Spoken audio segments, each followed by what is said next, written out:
آل عمران کی آیت نمبر 13 سے۔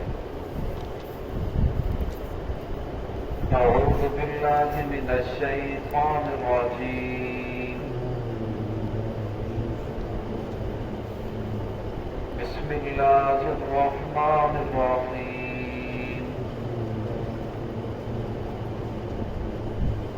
زین للناس حب الشہوات من النساء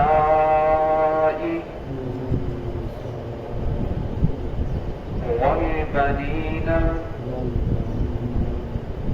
والقناطير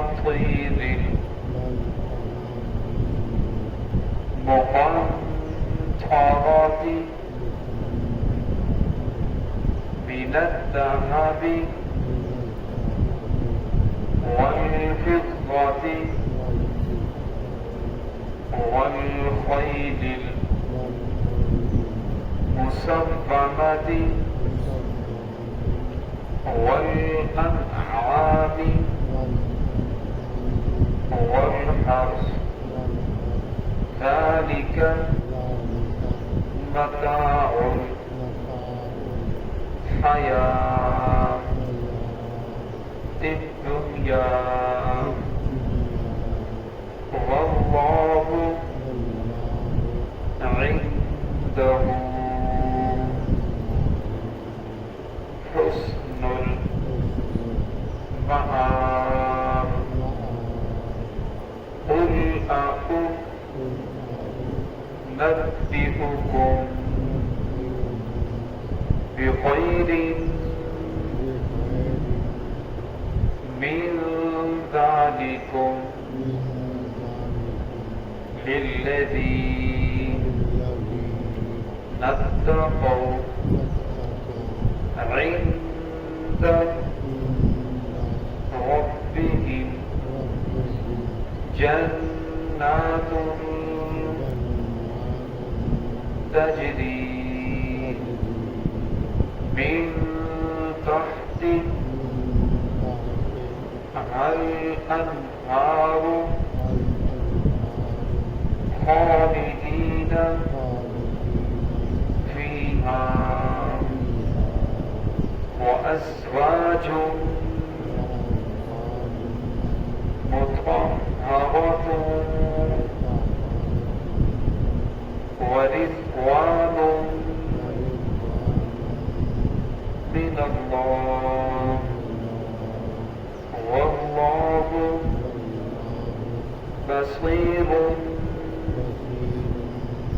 بالعباد۔ بسم اللہ الرحمن الرحیم۔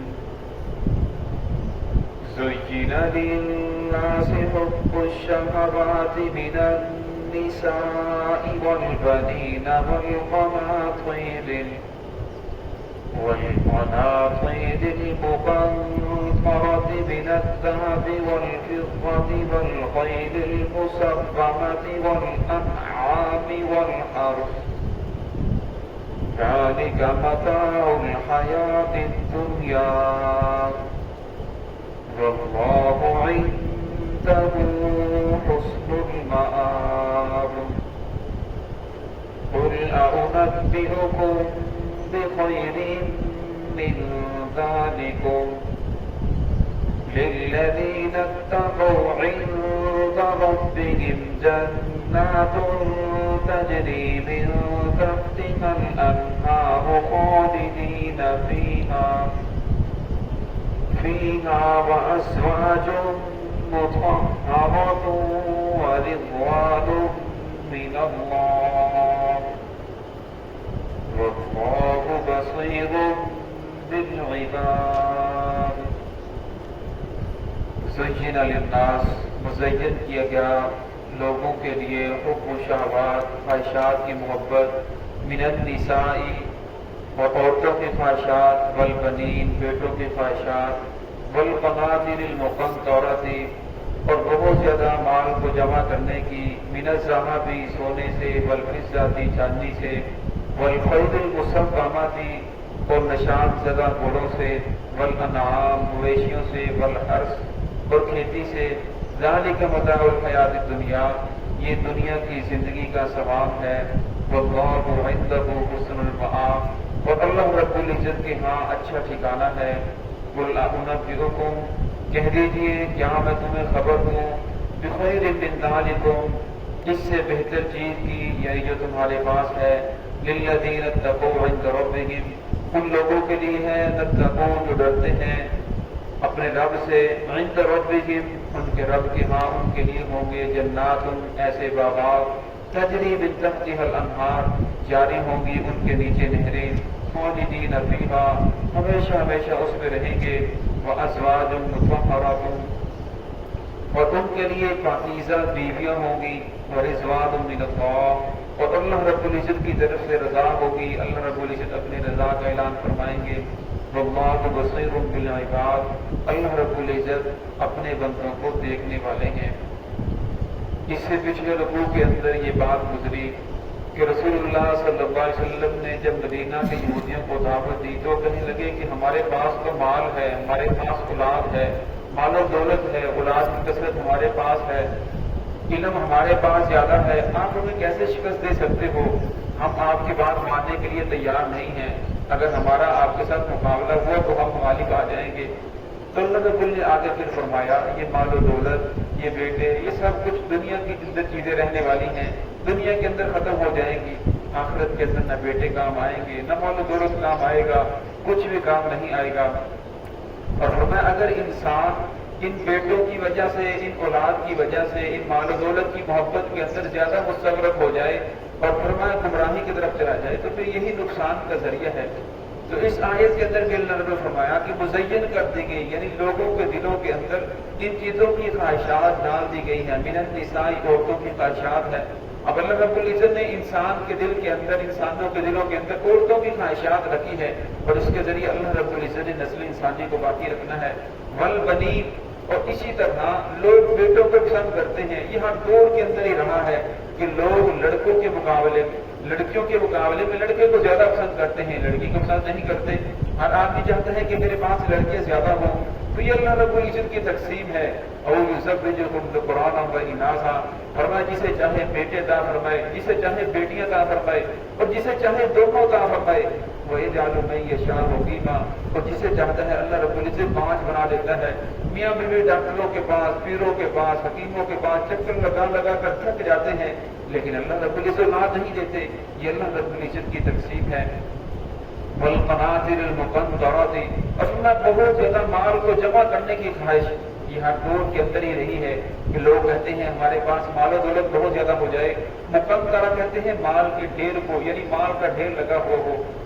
جس طرح آج کے دور کے اندر نوٹ چلتے ہیں تو پہلے دور کے اندر یہ نوٹ نہیں تھے بلکہ سکہ چلتا تھا، سونے چاندی کے درہم دنانیر تھے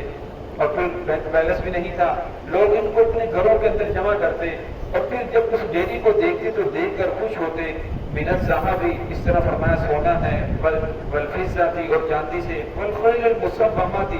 اور نشان لگائے ہوئے گھوڑے، یعنی جو اصل گھوڑا ہوتا تھا، اصیل گھوڑا جسے سمجھا جاتا تھا، اس کے دم کے اوپر یہ چہرے کے اوپر ایک نشان لگاتے تھے تو اس سے پتہ چلتا تھا یہ گھوڑا بہت عمدہ ہے۔ اور اس کا یہ بھی معنی کیا گیا ہے کہ خوبصورت گھوڑا جس کے اعضاء خوبصورت ہوں، دیکھنے کے اندر بہت زیادہ حسین لگے، کیونکہ اس دور کے اندر سواری یہی تھی، جس آدمی کے پاس گھوڑا ہوتا تھا اس کے پاس اچھی سواری ہوتی تھی، اسے اچھی سواری سمجھا جاتا تھا اور جنگ کے اندر بھی یہ گھوڑا کام آتا تھا۔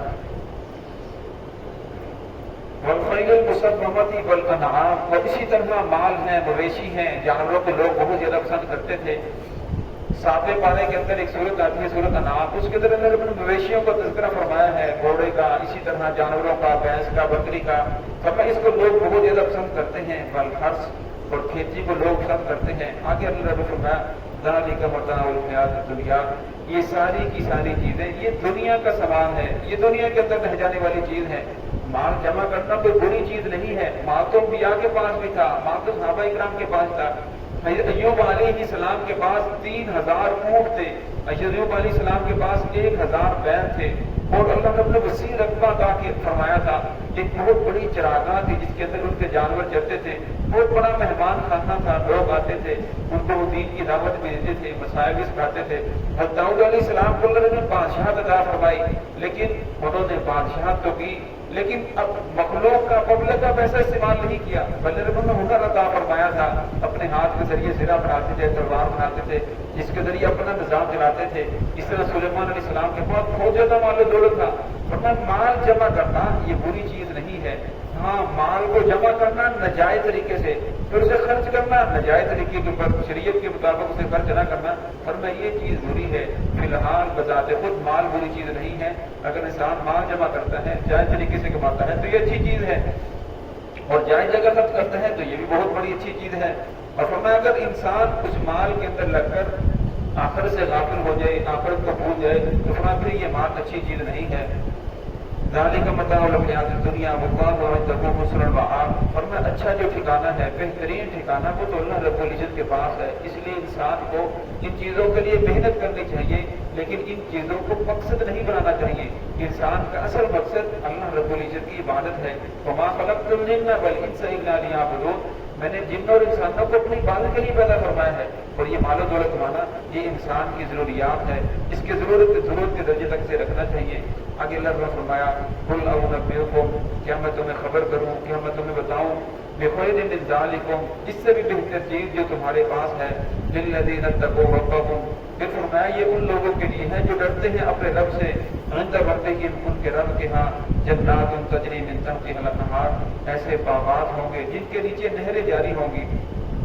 اب جو آخرت کے باغات ہوں گے وہ دنیا کے باغات کی طرح نہیں ہوں گے۔ دنیا کے باغ میں موسمی پھل ہے، موسمی فصل ہے، موسم آتا ہے تو وہ فصل ملتی ہے، موسم چلا جاتا ہے وہ پھل بھی ختم ہو جاتے ہیں، ورنہ آخرت کے اندر ایسا نہیں ہوگا۔ صرف آتے ہیں پیشاب فرماتے ہیں لا مقطوعۃ ولا ممنوع، وہ کبھی ختم نہیں ہوں گے، وہ کبھی بوسیدہ نہیں ہوں گے۔ آدمی پھل توڑے گا، اس کی جگہ فوراً نیا پھل جم جائے گا، ورنہ انسان کے دل کے اندر جو بھی خواہش ہوگی، لوگوں کی ہم آئش کہو، انسان کے لیے وہ ہوگا جو دل کے اندر خواہش بند ہوگی۔ اگر اس کا دل اٹھنے کو چاہے گا تو اللہ اسے پن لگا دیں گے، اس کے دل کے اندر جو بھی خواہش آئے گی، ہم سے یوں سمجھو کہ جیسے چھوٹی خدائی ہوگی، دنیا کے اندر جتنا بھی بڑا مالدار ہو، جتنا بھی بڑا جگیردار ہو، لیکن اس کی ہر خواہش پوری نہیں ہوتی۔ فرمایا جنت کے اندر اللہ رب العزت انسان کی ہر خواہش کو پورا کریں گے۔ تجری من تحتها الانہار، فرمایا جن کے نیچے نہریں جاری ہوں گی، دودھ کی نہر ہوگی، شہد کی نہر ہوگی، مختلف قسم کی نہریں ہوں گی، شرابت طہورہ کی نہریں ہوں گی،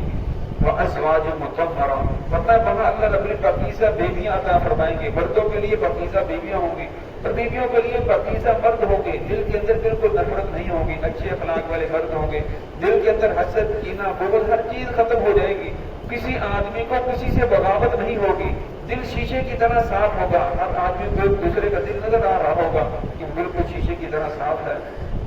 ورضوان من اللہ، اور سب سے بڑی بات اللہ رب العزت کی رضا نصیب ہوگی۔ اللہ رب العزت فرما دیں گے کہ میں آج کے بعد آپ سے راضی ہو گیا، آج کے بعد کبھی آپ سے ناراض نہیں ہوگا۔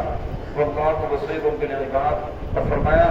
اللہ رب العزت اپنے بندوں کو دیکھنے والے ہیں، بندے جو بھی کر رہے ہیں دنیا کے اندر آ کر، جیسے اعمال کے اندر مبتلا ہے، نیکی والے کام کر رہے ہیں تو وہ بھی اللہ رب العزت دیکھنے والے ہیں، برائی والے اعمال کے اندر مبتلا ہیں وہ بھی دیکھ رہے ہیں۔ فرمایا انسان جو بھی نیکی یا برائی کرتا ہے، قیامت والے دن ہر چیز سامنے آ جائے گی۔ فَمَن يَعْمَلْ مِثْقَالَ ذَرَّةٍ خَيْرًا يَرَهُ، فرمایا جس آدمی نے ذرہ برابر نیکی کی ہوگی قیامت اسے بھی دیکھ لے گا۔ وَمَن يَعْمَلْ مِثْقَالَ ذَرَّةٍ شَرًّا يَرَهُ، جس آدمی نے ذرہ برابر برائی کی ہوگی قیامت والے دن وہ بھی سامنے آ جائے گی۔ دعا ہے کہ اللہ رب العزت ہمیں دنیا کے اندر رہتے ہوئے آخرت کی تیاری کرنے کی توفیق عطا فرمائے۔